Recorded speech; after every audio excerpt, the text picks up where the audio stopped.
technologically functioning, I think we will try and make a start. Welcome everybody to the Oxfordshire Community Foundation webinar series for autumn 2020. We've taken a bit of a pause through the summer, as you know, and have sought some feedback and done a bit of thinking. Thank you for everyone who's participated in that. And we are now here with our relaunched webinar series. This is going to be on a monthly basis now, and as you'll know, if you're here successfully, you do need to now register in advance to join in. If you haven't already, if you could mute yourself if you're not speaking, and change your display name. And there is a chat box, which if you want to use that to start a discussion or comment on the speakers, then please do so. And we'll also use it for the question and answer session towards the end of the webinar. And you're also able to raise your hand if you hover over the three dots in the top corner of your picture, or actually no, it's at the bottom, isn't it? I think somewhere. Anyway, yes, if you go to click on participants, there's a raise hand option, although it doesn't necessarily work on all devices. But once we get to the chat, we will cover that. So my name is Adrian Sell, and I am Interim Chief Executive of Oxfordshire Community Foundation. And I hope I have just shared my screen. So I'm going to give a little bit of an introduction before we come on to our main speakers today, just to talk about the work we've been doing through the response and to give a little bit of an Oxfordshire context. So first, those of you who've been to these webinars before will know that we normally give an update on the Community Resilience Fund. I don't have any numbers to bring you today. We will do at the next webinar, but we're continuing to push money out the door to organisations responding to the virus and the lockdown. As you will know, if you've been to these webinars before, we have been talking since the start about the twin needs, both to respond effectively to the lockdown and the pandemic, and also to ensure that we have the resources available to recover stronger. So to that end, we have earmarked funds internally to make sure that we have resources available for the Recover Stronger phase, which we expect to be longer term in its duration. The Respond Better, the initial emergency phase, has been primarily funded by the National Emergencies Trust and government funds, as well as some funds we've sourced locally. It's largely spent down. We did have a small grants funding round that closed last week. We may have a bit more money to come, and we'll announce that as and when we know from central government what the situation is there. But to give an idea of the level of demand, the applications we had last week were in value around 4 times the amount of funding we have available. So there's still clearly a huge amount of need out there. And I would urge you to talk to people you know about the ongoing needs for volunteering through local community groups, financially supporting local community groups if you can, because they still have costs to cover around PPE, advice, food and so forth. And if you have a bit of money available and don't know what to do with it, then we can happily put it into the Resilience Fund and share it out amongst community organisations locally to help with the general response. So today's topic is reducing isolation through physical activity. A short bit of background context for Oxfordshire. 2 years ago, we published an insight report looking at who was at risk in Oxfordshire with regard to loneliness and isolation. And 5 population groups came out, and they may not surprise you, but it was interesting to see the background data, and the report's available on our website if you want to have a look in more detail. Older people, obviously, have a group who've had a lot of profile and prominence around loneliness and isolation, particularly if they're living alone or in areas where there are barriers to services, often rural areas. People living with long-term health conditions and impairments, especially if they're living in economically disadvantaged areas, are also at risk. Ethnic minorities, and obviously here we're talking primarily about Oxford and Banbury, but there are an estimated 9,300 households in Oxfordshire where no one in that household has English as their primary language. Also, people from the LGBTQ+ community can be at risk of isolation and loneliness. And finally, young people. We've seen a significant increase in mental health problems, self-harm and suicide rates in Oxfordshire, well above national averages. Which should give us all pause for thought. So that's a little bit of local background and context. In terms of our speakers for today, In a moment, I'll hand over to Sir Muir Gray, who's Director of Optimal Aging Programme. After we have heard him speak for about 10 minutes or so, I'm then going to interview Mujahid Hamidi, Director of the Diversity Football League. And then Richard Venables, Trustee at Active Oxfordshire, and then we hope to have time for a question and answer session afterwards. And finally, before I hand over to Sir Muir Gray, I just wanted to say thank you very much to Amanda Ponsonby, High Sheriff, who very graciously hosted these sessions for us before the summer. She's now, hopefully now we're able to get out and about a little bit more, spending a bit more time going out and visiting community groups and organisations. And I'm sure if you want to reach out to her through the chat box or in another way, she'd be very happy to hear from you and have a conversation about whether a visit might be possible or a conversation. But she was a great resource to us through the lockdown. So thank you, Amanda, for all your time and efforts to date. So I will now hand over to Sir Muir Gray, who is going to talk about ageing and loneliness and exercise.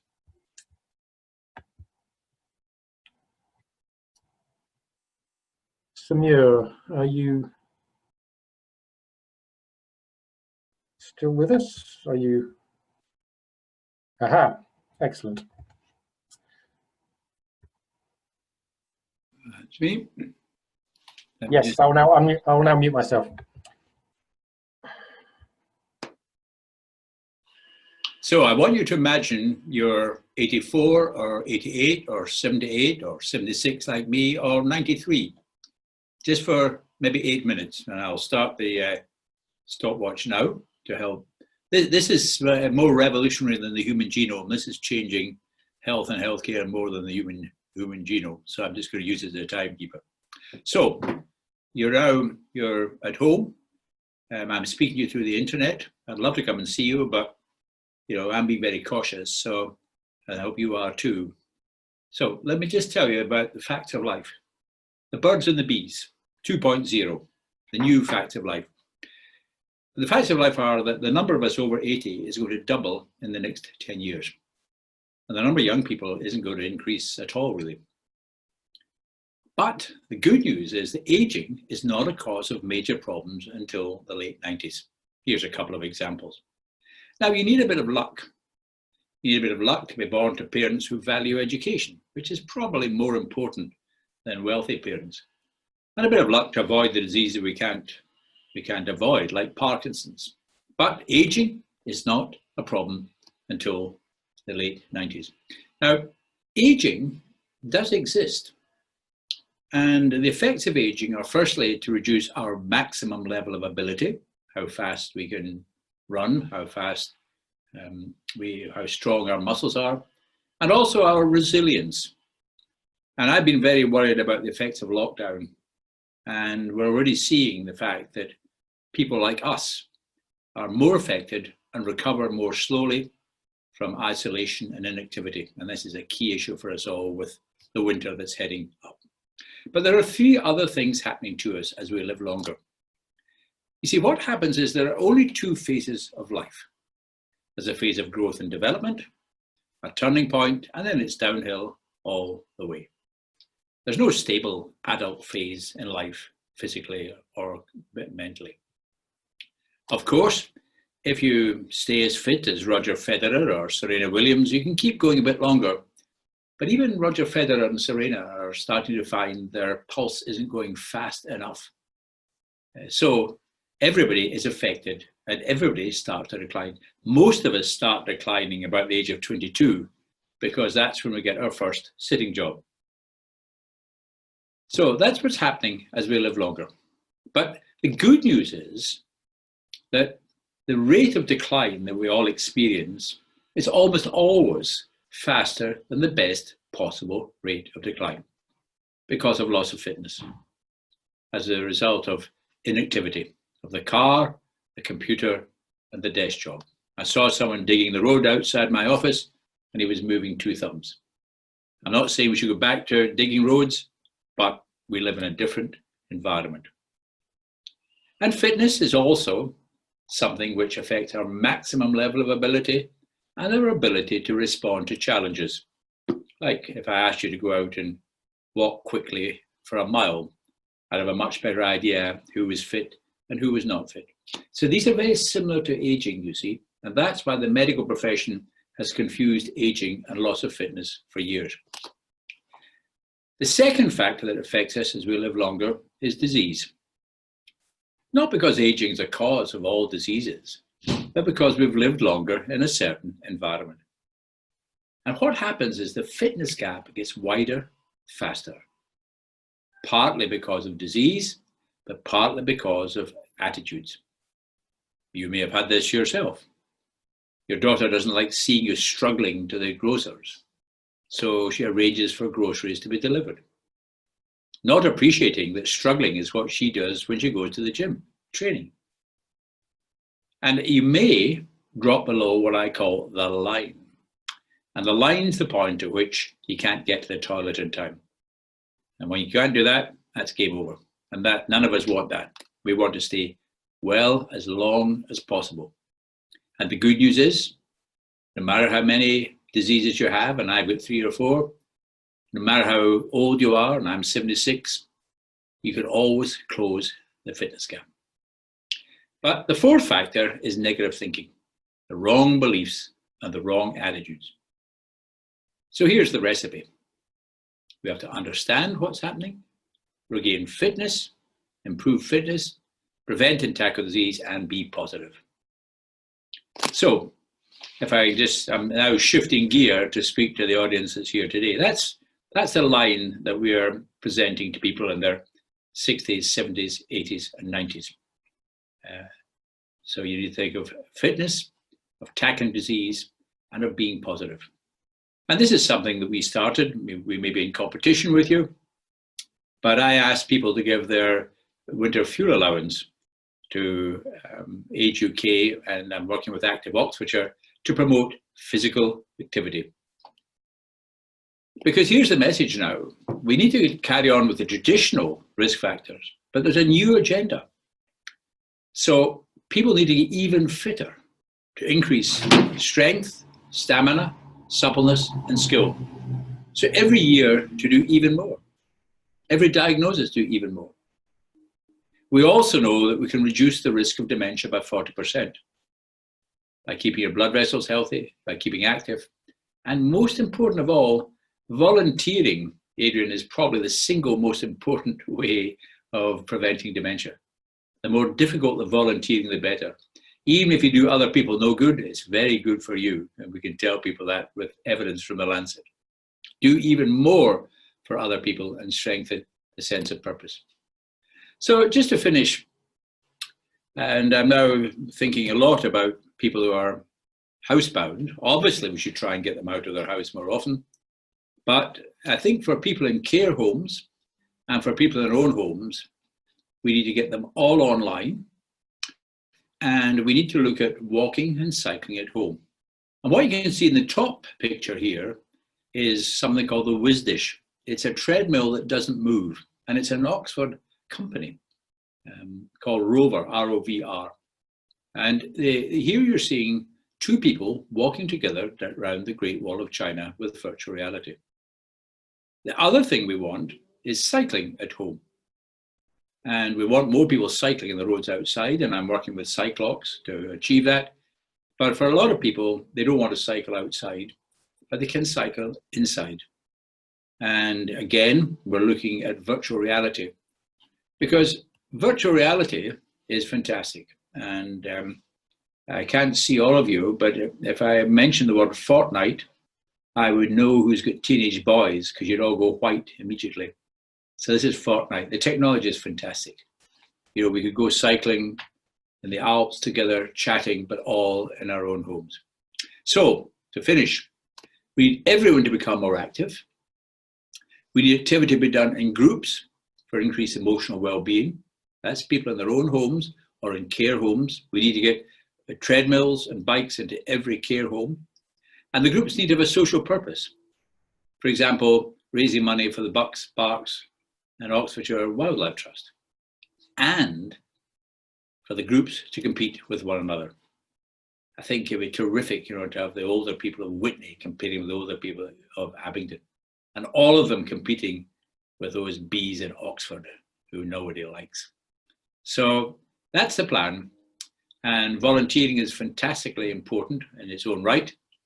But I'm working with Age UK and Active Oxfordshire and a number of other people, Brookes University, for example, and the University of Oxford, to think of ways we can get people more active physically, cognitively, and emotionally. And it requires us to get everyone online as soon as possible. So thank you very much, and I look forward to the discussion.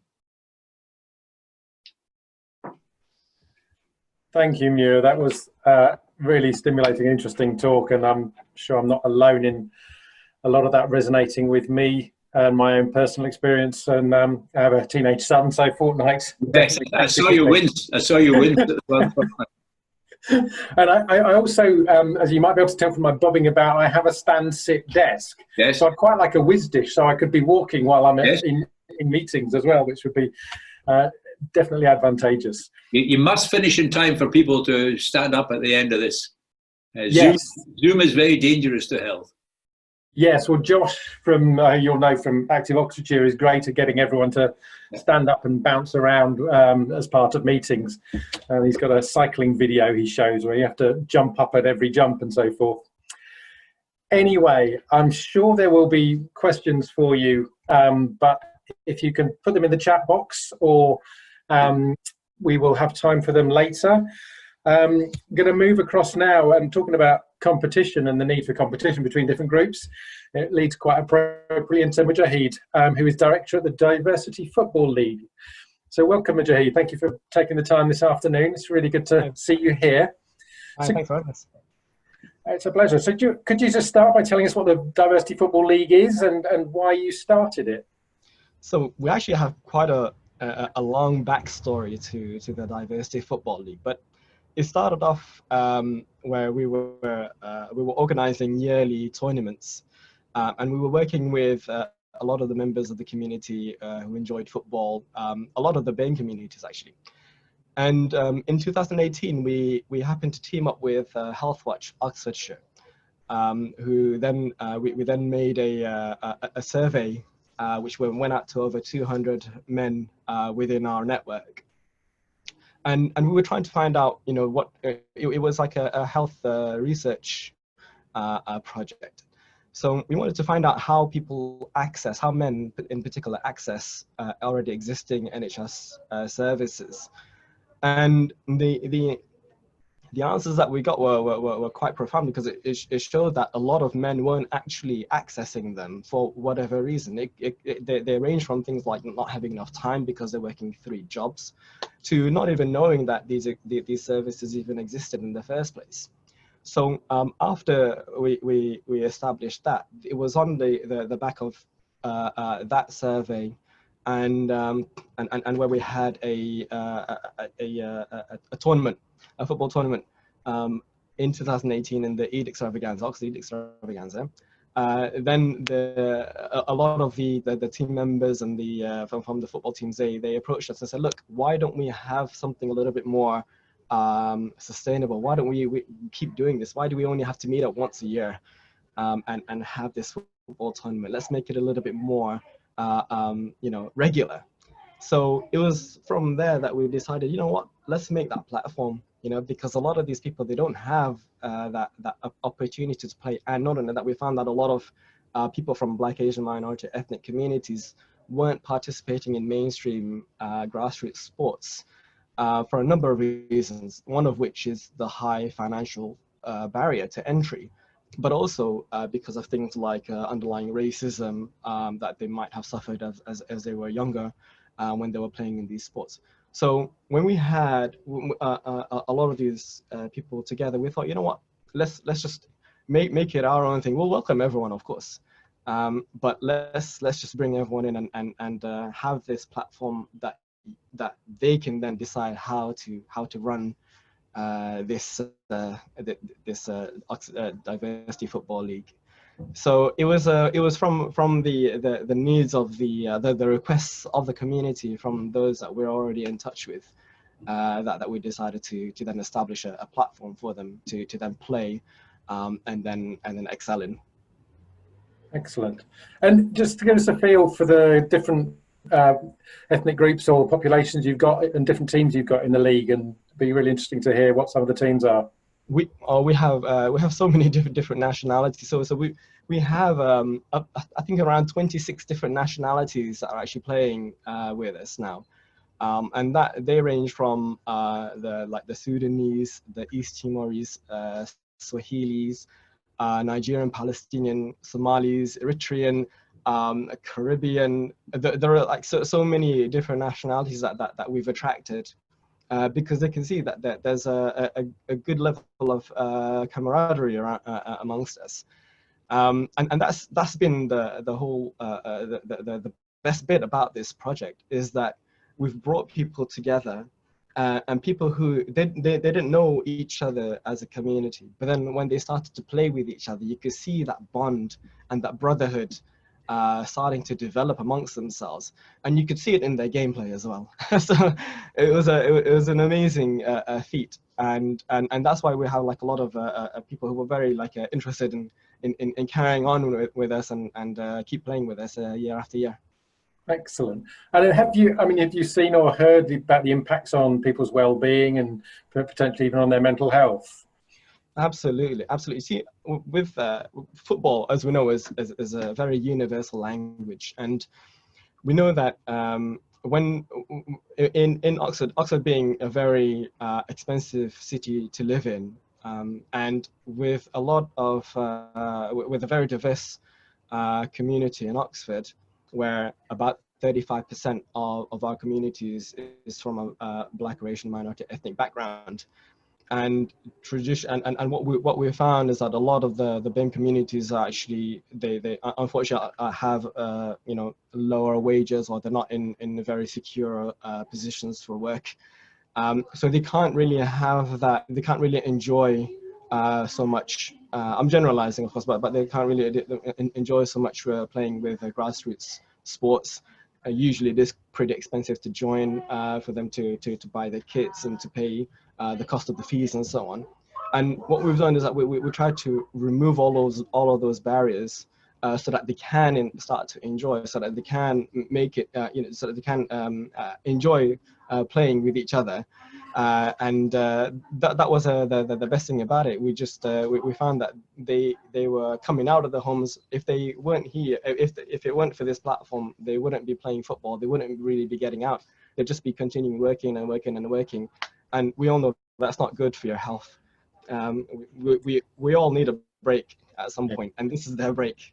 Yeah, and a break with some physical exercise that probably helps you get fit and healthy and active and be outside. So that's great. And obviously COVID and the lockdown, you would have had to stop playing for a period. But what did you do in place of that, and what are your plans for the future now we're coming out of lockdown? Yeah, with during lockdown, we still kept in contact with a lot of the community, and because we had established these tight relationships with so many different sectors of society, we couldn't meet up, we couldn't play football, we couldn't do anything like that. But we did listen to some of the concerns that they had through COVID-19.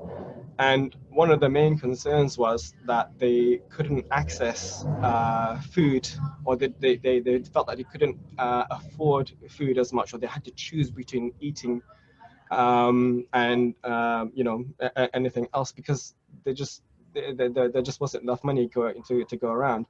So on the back of that, then we established another organization, Oxford Community Action, where we then we now distribute to just under 400 families each week. So all those families that have that had a concern about accessing food or accessing anything really, we had our ears to the ground and we were listening, and that helped them through. So then when they get back into working again, then they'll be able to just hopefully carry on where they left off from. But we are also now setting up our third season, and we're appealing for more teams to come and play with us and join us, and that will be starting in a few weeks' time. Excellent. And just pausing on the food distribution for a moment. My understanding is I think you kind of plug the gaps of some of the more mainstream distributors in terms of providing halal food and other specialty foods that might not be provided through people like Sophia and some of the community food larders. Do you want to talk a bit more about that? Yeah, absolutely. So there was there are the Black and Asian minority ethnic communities are quite nuanced societies, and if you don't understand or you don't have that kind of relationship with them, they won't approach you. So we found that a lot of our communities were not accessing services like food distribution, the mainstream ones, but they just didn't want to, or they felt shamed, or there was some sort of other factor which that no one had considered. So, but when they saw that it was coming from us, or so from people that they knew and they could trust, then they were more willing and open to accepting food and accepting help as well. Because otherwise, had we not stepped in, it would be quite difficult to ask these people what help they need. Excellent. And I understand, I think we made a small grant to you as part of the Community Resilience Fund funding. Just be good to hear what kind of difference that made for you organisationally. That's made a massive difference to us, because we've been able to restructure and expand as well. So we have distributing food to about 400 families each week is pretty tough. It's a pretty big ask, and it's starting to cost us a lot, in terms of having to buy the bags or the fuel, delivering as well for all of those to all those families. It's enabled us to further grow a little bit bigger and to reach out to more people as well. So we've asked all of our community leaders and the people that we work with to identify even more people, so that we can then keep catering to even more families. Excellent. And all this has started as a game of football, which is quite fantastic. So I think the most important question everyone's going to want to know the answer to is who are the favourites for the forthcoming league? Who are going to be the challengers? that could be anyone. I don't want to give anything away in case people are placing bets or something, but we've had teams really surprise us. Because they could have like some really, really amazing players one season and maybe not the other. So right. We'll have to wait and see, I guess. Are you playing? No, I'm not. I'm not playing. I'm just managing the whole thing and okay. Making sure this platform grows and. So you can't show any signs of favouritism. No, of course not. Okay, well. Thank you, Mujahid. That's been really, really lovely talking to you. And we may come back to you with some questions during the Q&A at the end, so please do stick around. So if I could invite Richard Venables to unmute yourself, and we have a chat about Active Oxfordshire and some of your other work. Great. Hi, Adrian. Can you hear me? Yes, Richard. Great. Good to see you. Thank you for making the time this afternoon. Could you start by just giving us a bit of background as to your interest in sport and mental health? Yeah, thank you. I've always had a passion for sport. I've not been particularly good at it, but I've always had a passion for exercise and especially in a working environment. And I guess it really came together when I was lucky enough to be the High Sheriff of Oxfordshire back in 2018. And I decided that as my theme for the year, it would be the youth of Oxford. And I would specifically focus on inactivity in our more deprived areas and mental health and resilience, which was at sort of epidemic proportions in our schools. So that was the driver.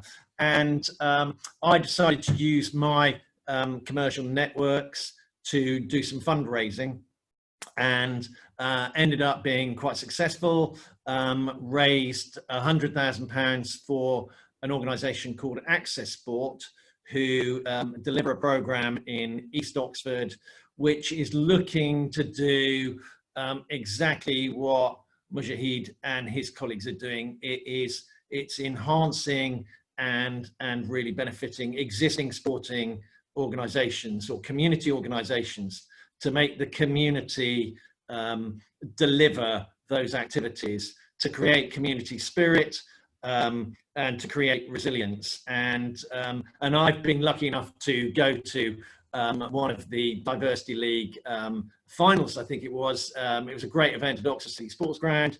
And I saw the passion and I saw the skill of these guys, and it's amazing to see so many ethnic groups. And we forget about just how diverse Oxford actually is. So I did my fundraising as well around well-being in the workplace. So I organised an Olympics event, and I recognise how important it is, as Muir says, sitting on your butt all day on an office chair. You need to get out and about. It's really important for activity. So I engaged work. I looked at a solution through a provider, and we were successful. And then I managed to match fund everything that I provided as well. So I know that part of the talk here is about how we make the money go further, but through that corporate pound, I was able to stretch it a bit further. And in actual fact, I think the total we raised was about 250,000 in the year, which we distributed to a range of children activities. Fantastic. And the next question is about why you became a trustee of Active Oxfordshire. I think it can almost just look back to everything you've just said, but it'd be good to hear a bit more about that and the work that you're doing there. Yeah, so following on from the High Sheriff year, I just decided that it's not something, as Amanda will find out. I think I've got Jane on the call today as well, Jane Cranston. This isn't a gig that stops after the year. You don't just take off your tights and drift into anonymity. It's part of a journey, and I felt that I had learnt an enormous amount in my year meeting people like Mujahid. I've met Sir Muir as well, so I just felt it was time to give back even more. And these were organisations that I had great affinity with. So Active Oxfordshire is something I've been involved with for quite some time now as a trustee. And Oxfordshire Youth was also a really good fit. And I am really passionate about developing youth leadership for young people.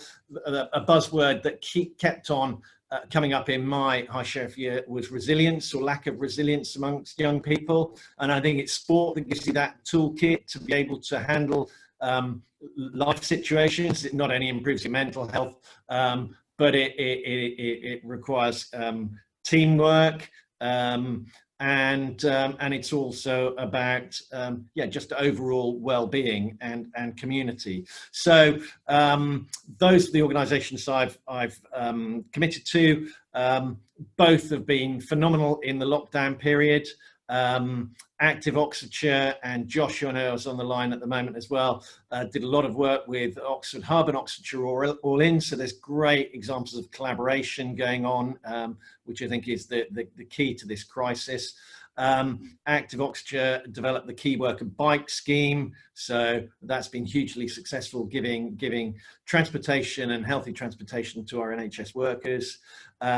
Oxfordshire Youth is really, again, doing amazing things, supporting the youth sector with really exciting developments in lockdown as well, with a collaboration with another major organisation in Oxford around mental health that will be launched soon. So both are great organisations. I get a lot of joy out of working for them. Hopefully I add in as well. And I just got to again reference Sir Muir with his talk. I've heard that once before. It's a pleasure to hear it again. He's got me into a lot of trouble. I wrote down again, do even more. And my wife doesn't like this expression because I already do too much, and running is my real passion. So I just wrote, what can I possibly do even more? So doing something every year a bit more. So I ran from Banbury to Henley this year just because I can. I think we've all got the ability to do a bit of exercise. I'm at the extreme end, but it's so important to do so. It's amazing what you can do if you put your mind to it. I was kind of laughing at your running from Banbury to Henley, but I think friends of mine would laugh at slightly similarly insane things I've done as well. But as a very keen cyclist, I'd love to hear a bit more about the Bikes for Key Workers programme and how that's worked, and how the money from OCF has helped on that front as well. Yeah. Well, the great thing about being a trustee is that you have fantastic officers who work for you, such as Paul, who I can see smiling on the line at the moment, who is probably better able to answer that question to me. But basically, it was we were able to acquire bikes, refurbish bikes through a variety of different places in Oxford, different organisations, charities, and then there was an ask to the NHS, to those key workers, to say, look, please apply to us, and we can give you this bike as a grant. So it was an ask out to the community for those for that the raw product for the bikes, and then it was a request to the NHS to say who is most deserving of that. So it's matching need to requirement. So in its simplest terms, that was why it was so effective, very simple, and hit the nail on the head in terms of getting people from A to B and exercise at the same time. Fantastic. And you talked about collaboration, which is, as you say, critical in this time of crisis. It's critical normally, but I think it becomes more apparent during times of crisis why it's so important.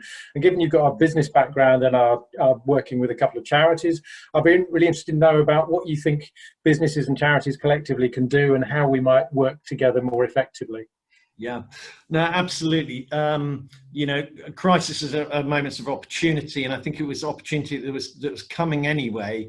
That organisations know that they have to share values with both their employees and with their customer, and that it's something that the Community Foundation has been working on, and that I've been helping a little bit with. But the problem at the moment is that the commercial organisations are strapped for cash as much as anyone. But I think we have to look at something called social currency rather than pure hard cash. And this is getting engagement from employees in community situations. Charities in Oxford are always looking out for new trustees. So that's one way in which people can engage and enrich themselves. There's other initiatives, fundraising that organisations can do themselves. So it's not just about the ask, can I have a grant from commercial organisations? That doesn't really work. But it's about engaging with them, and a lot of businesses now have charities of the year. I think the key is every business does it slightly different. There's not one single route, and Grant Hayward is a great exponent of this. We'll go in and speak to companies and find out what really sort of floats their boat. What is it that will make them tick? But it's a really important component part, and I think it's all about collaboration as well. There's so much more collaboration going on. And I just wanted to touch on a couple of things as well, that certainly through Active Oxfordshire, there's the Tackling Loneliness Together initiative that's been brought together through Oxford United in the Community and Age Concern, taking a scheme which was the Manor Club, which was a physical entity meeting up in Cowley, bringing people together, and it's now gone online. So echoing what Muir says about getting online and the power of that virtual community. There's also an initiative called Active Reach, which is a campaign to tackle the inequality gap in Blackbird Leys. And I'm really proud that charity I support, Access Sport, has been actively engaged there and is supplying sports equipment to individual families in Blackbird Leys to encourage activity on that individual level. And then finally, something that I'm really passionate about, as I said, running. I'm part of a team starting a new park run in East Oxford. Another shout out today to my friend Mark Ligo at the City Council, who is a keen runner, and is going to be really supportive with me on that. We're really looking to make a major difference to East Oxford. Volunteering opportunities, community engagement, coffee, biscuits, and a 5K run. A lot of engagement with social prescribing with doctors. So we're just hoping that it'll start probably in November time, and it'd be great to see everybody there. Fantastic. Well, I'm more of a cyclist than a runner, but I do run a bit, and I would love to come along and join East Oxford Park Run, because I live just around the corner in Littlemore. So you're too young really to get into Lightthrough at this stage. You should run until you can't do it. Then you pick up the bike. Well, I will certainly try and run for as long as I can, as long as my knees allow me to. Thank you, Richard. That was really interesting insights to hear. Now, at Sir Muir's exhortations, I think everyone should take the opportunity to stand up, stretch a little, and refresh your brain a little maybe, and think about what questions you might have for Muir, for Mujahid, or for Richard. And if you are able to raise your hand, then please do so, or post something in the chat box. And we have about just under 15 minutes, 12 minutes for a bit of a discussion. So I don't know, Kate, has anyone got any questions from the chat box that we should pick up on? Mark Ligo has raised his hand. Mark, do you want to unmute yourself? And I will switch back to gallery view. Thank you very much to all the speakers. One thing that I wouldn't mind us sort of discussing a little bit more is about, I mean, we keep encouraging about promoting physical activity, but we should also, again, talk about mentoring and buddying up. So you may know somebody who isn't as active as you, but again, try to encourage. And again, through volunteering. I do a lot of volunteering through Good Gym. I don't know if many of you have heard of Good Gym. And again, through Good Gym, what we try and do then is encourage other people to join in as well. Those who don't know much about Good Gym, Google it, have a look at it. It's about meeting up, going for a run, doing a good deed, and then running back to whatever venue we start from. So, but if anyone's got some more ideas about sort of mentoring and buddying up to encourage more people to keep active, I'd appreciate that. Thank you, Mark. Who else would like to ask a question or just make a comment? Adrian, you've got a question from John Tabor about the issue of diet as well as exercise. John, do you want to more about that? Unmute yourself? Finding a comment. So John's saying that the diet is also vital. Tackling obesity, especially childhood obesity, will help to increase mental health and well-being. I don't know, Muir or any of the other speakers, if you want to comment on that. Hi, Adrian. Yeah, I think there's a number of issues linked to exercise, and it's not just about being in Lycra. It could be just as much about the environment in which you live. You know, the safety of cycle lanes, the prevalence of fast food outlets close to schools has always been an issue and should be addressed. These are not easy things to get your head round. They're obviously there for the policymaker. But I would also talk about young people, not necessarily Muir Gray's age, but young people who are struggling with their self-confidence and their ability to get into exercise, their comfort in feeling good in their own bodies is something that we need to address. So yes, gyms are good for some people, they're not good for other people. You know, there's no silver bullet for all of this. It's what's comfortable for you, I think. But the important point here is encouraging people to do a little bit more. Absolutely. Muir, did you want to come in? Yes, a couple of points here. Firstly, it's obviously diet is very important, but I think I've seen over 50 years, the focus has been very much on diet and nutrition. And it's very confusing for the public because every Sunday there's a new diet in the Sunday papers, whereas physical activity has really been ignored until about 5 years ago when the Academy of Medical Royal Colleges produced a report called Exercise, the Miracle Cure. I never thought I'd see that, so it's fantastic. But a very important point's been made there.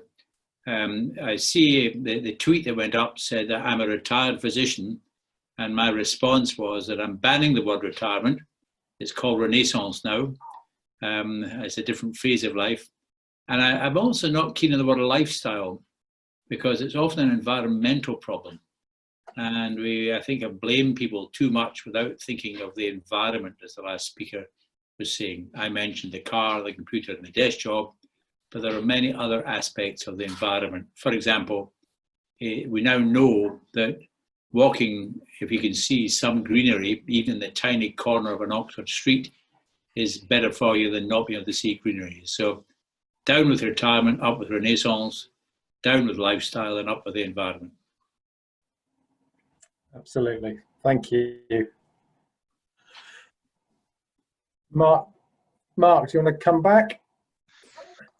Sorry, just following Simon's point, again, what we need to do more is about boosting more self-esteem for young people. And there is one word that I've never liked, and that is the word obesity. If we could find another word, I've mentioned this some years ago with Sport England and other national governing bodies as well. If we want people to engage in physical activity and sport, and also, you know, no one's mentioned culture yet, through various dance initiatives as well. If we want people to engage, I think we have to drop the word obesity. Thank you. I'd like to put a quick call out. Yeah, actually, one, Mujahid, I live near Donington Rec Ground, and often in the summer I see about 200 people, probably from East Timor, playing football. I wondered whether that was part of your thing. They literally get, you know, they get a better crowd actually to view than Oxford United do on most weeks. It's amazing. But it also, that made me think as well. Part of my activity there is I often coach my kids and other kids for the Donington Football Club, and I think that that's another sort of call out that, you know, to do exercise, if you don't want to play football, actually almost every youth team that I know needs more coaches. Every scout group that I know, there's a waiting list for, because there's not enough people to actually, not enough volunteers to, you know, to manage them. And I'm sure likewise guides. Hi, Kate. And you know, and I think that there's an awful lot of opportunity to get active, you know, not necessarily by dressing in lycra, and you know, but you know, helping other people get active, and that does also get yourself active. Or refereeing is another thing that I do, but that you know, I don't run up and down the pitch as much as I can do, and I make lots of terrible decisions, but at least I'm outside and doing something. Thank you. Yeah, you get the double benefit of volunteering and some physical activity at the same time. Mujahid. Yeah, the East Timor community, they have submitted a couple of teams to our league, and they do continue to play with us. And in fact, actually, they regularly organize a national of a competition for the East Timorese, which Diversity Football League didn't help them last year to help and to host it within Oxford. So yeah, we're very familiar with them. They're very good friends of ours. But saying aside that, you know, just want to add to this point. You know, when I'm not doing football, I'm not doing all of this this charity work. I actually work as a nutritional therapist, and a lot of my clients are from the Black and Asian minority ethnic communities, and I've seen that there's a trend occurring, and that there are a lot of people who are now suffering from ailments that you'd normally associate with people who are in their 60s and 70s or 80s, but they're actually in their 20s and 30s or 40s. So it is quite a depressing thing to see on a day-to-day basis. But it definitely means that we need to up the efforts to ensure that our next generation don't fall into the same trap as the current generation, and that we're able to encourage more activities outdoors. So as an example, I have a hiking group that's bolted on to one of my services, and we go out hiking all over the UK every month. Or we haven't done much throughout the pandemic, but we've just started just a couple of weeks ago again. Great. And as someone who's off for a weekend hiking in Wales this weekend, that's speaking to my heart. Now, someone's asking in the chat box about cycling and people with visual impairments. Now, I know there is a group that meets and has adapted bicycles. The question was about indoor cycling, but I know there's an outdoor cycling group, but I can't remember the name of it, but I'm sure someone here will know who that is. Well, there's Wheels for All. Wheels for All. Thank who you. are one of the again, one of the Access Sport sponsored charities who operate out of the Oxford Athletics Club ground in Horsepath. And it's great. They've got adaptive bikes, and they cycle around the athletics track in a safe environment. But it's a phenomenal organisation, and an award-winning one at that as well. And sorry, following on from Richard, I think it's every second Friday, isn't it? 10 till 12, I think it is. It's on the website anyway. Excellent. If you can't find them, if you're interested, then I'm sure we can find a link to share. Any other questions or comments? Do just unmute yourself. And oh, we have Vicky from Oxford City Council has put her hand up. Yeah, hi guys. I don't know whether it's a point or a question or a plea, probably a little bit of everything really, but yeah, obviously we've been working with a lot of colleagues that are on the call and other great partners throughout the pandemic to promote and encourage physical activity and moving more. And you know, obviously we all know the impact of the pandemic on everybody and on our physical and mental health, but obviously especially on those that were already suffering health inequalities, that gap's been widened even further. And I think at the moment, obviously, we've been blessed by having a summer, so we've been able to promote lots of outdoor activity for people to engage in. And even though, you know, we are into September, but we're experiencing another summer, obviously that isn't going to last forever. It is going to get colder, wetter, darker, and then traditionally we'd obviously be looking to kind of move inside. There's been lots of reports about obviously the fear factor around that, you know, obviously especially with cases increasing, so it's not going to be something that everyone feels comfortable with. So that hand in hand with the fact that there's been quite a bit of mention of technology today, but obviously that isn't accessible for everybody. And I think those three things are going to be most experienced by some of our disadvantaged communities. So, you know, if they're already inactive, the thought of going out for a walk in the rain is going to be much less appealing to them. I mean, I class myself as fairly active, but if I'm walking the dog, I might wait until those skies brighten. They might be even more fearful of going indoors, especially obviously we know the correlation between BAME communities and those that have suffered worse from COVID. And they also might have less access to technology and apps and online activity. So it's, I suppose, that just a point about how this actually is, this is going to get worse, I think, and obviously, you know, we need to be mindful of that. Obviously, you know, still going to try and do everything we can from the City Council point of view and working with all those colleagues, and continue to think collaboratively and you know, creatively. So I suppose it's a point, and yeah, if anyone does have any other thoughts or suggestions, you know, around how we really support those people that are going to be most impacted by those things that are going to make being, you know, active even more difficult at a very stressful time, I'd be really happy to hear it or chat further. Thank you. Thank you, Vicky. I mean, maybe you want to post your details in the chat box so people can reach out to you if they want, but yeah, a reminder that unfortunately lockdown and COVID have enhanced disadvantage in many areas.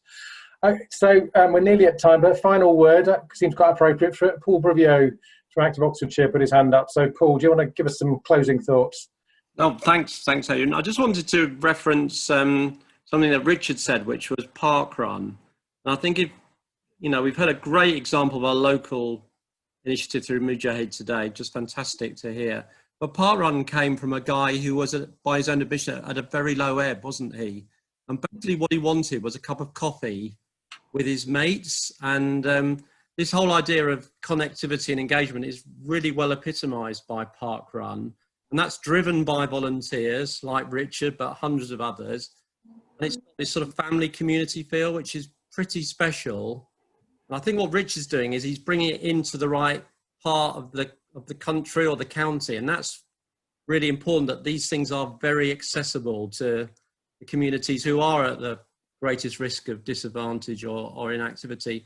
So park run at the end of the day is about selling a cup of coffee. And I know sport gets a bad name quite rightly at times for some of the things our role models do, but when it gets it right, the run is just the way to get to the cup of coffee, and it's the conversations. And the brilliant thing about park run is that average times now are getting slower. So that's brilliant. Yeah. So it's not for the Richard Venables of this world. It's really for the likes of me, and because I'm very slow, but it's just a wonderful example of what can be done and why it works is really important messaging, I think. Yeah. We'd really like this to be the slowest park run in the country. That would be the ultimate aim. If we can be the slowest, it means we've achieved our aim. That it's a run, not a race, and it's a walk if you want it to be. That's what it's about. And it's could we measure the age distribution, Richard, too? That'd be good to see if we could increase the age distribution. Absolutely. Yeah.